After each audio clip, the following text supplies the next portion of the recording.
La voiture électrique n'est plus écologique si on la met à la casse après la première petite collision. Réponse apportée par le site comparatormonde.com et ses rédacteurs sous la forme d'un podcast. Abonnez-vous et likez ce podcast si vous avez apprécié. Pour en savoir plus, regardez le descriptif ou rendez-vous directement sur notre site comparatormonde.com. Contrairement aux idées reçues, les voitures électriques vont à la casse plutôt que les véhicules thermiques. Certes, c'est étonnant, cependant, à voir la fragilité de leur batterie, on peut facilement trouver la logique dans cette affirmation. En effet, le grand succès de ces voitures électriques n'est certainement pas expliqué par leur durée de vie, mais plutôt par le coût de leur recharge, les incitations financières du gouvernement, la pression médiatique. Certains disent aussi que le budget assurance est réduit d'en moyenne 70 € par an. Ceci dit, la mise à la casse est inéluctable pour ces véhicules électriques tant appréciés des écologistes, une fois un dégât constaté au niveau de leur batterie. Les voitures électriques sont plus fragiles et personne ne l'avait vu venir, ou presque. Les utilisateurs ne l'ont pas vu venir, mais cette nouvelle a de quoi inquiéter les conducteurs de voitures électriques. Voiture électrique, pourquoi un tel engouement ? À une époque où même la consommation d'eau, de gaz et d'électricité est parfois restreinte, on ne sait plus quoi faire pour préserver la planète. Entre les différentes mobilisations écologistes et les reboisements, la France est, sans conteste, l'un des pays à vouloir adopter un mode de vie plus respectueux de l'environnement. Dans ce contexte naît la voiture électrique, ce véhicule au succès florissant en raison de son coût de recharge et de ses propriétés écologiques, en tout cas selon les constructeurs, les politiques et les médias. Au vu de ses qualités, beaucoup ont été convaincus par la voiture électrique qui, en plus d'être écologique, permet de faire des économies importantes par rapport aux voitures thermiques. Le revers de la médaille. On peut dire que l'agence de presse britannique, Reuters a eu l'œil.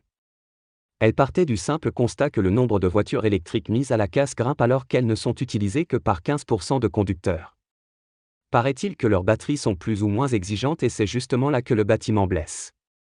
Un tout petit dégât au niveau de la batterie peut rendre le véhicule complètement inapte, de plus le coût de la réparation n'est pas non plus à la portée de toutes les bourses. Par conséquent, les automobilistes préfèrent mettre leur véhicule au rebut malgré qu'il se soit encore trop tôt. C'est le cas de certains modèles Tesla, Renault, Peugeot, dont la batterie n'est pas amovible et qui sont mis à la casse même en étant quasiment neufs. De fausses promesses. Les assureurs et les constructeurs pointés du doigt. L'agence de presse couronne son enquête par des conclusions qui tournent autour des principales raisons de cette défaillance méconnue. En vérité, cela aurait à voir, avant tout, avec la politique d'assurance. Qui plus est, la batterie est l'une des pièces les plus onéreuses de ce type de véhicule. Le coût total du pack batterie peut atteindre les 50% du prix de la voiture. Cependant, sa réparation n'a rien d'évident. A contrario, c'est un travail de longue haleine, trop coûteux et, en plus de cela, qui représente des risques. D'ailleurs, la réparation ne peut être faite sans diagnostic, car les constructeurs cachent les données liées aux cellules. Le coût d'une assurance pour une car serait 12% moins élevé que la moyenne. Le constat dressé par Assur'Lan révèle que la cotisation moyenne à l'année serait de 562 €, soit 70 € de moins que pour une voiture thermique. Chercher et trouver une assurance auto moins chère pour un véhicule électrique se fait idéalement en utilisant un comparateur. Le coût tend en revanche à augmenter rapidement. Cet avantage pourrait donc disparaître sous peu. Une remise en question écologique et économique. Quoi qu'il en soit, les automobilistes sont les seules victimes dans cette histoire.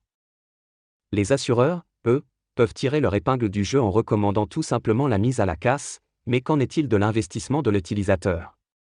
Par ailleurs, les intérêts écologiques sont également remis en question. Nous achetons des voitures électriques pour des raisons environnementales, mais un véhicule électrique n'est pas vraiment respectueux de l'environnement s'il faut jeter sa batterie à la poubelle après une petite collision, explique Matthew Avery, directeur de recherche chez Tacham Research.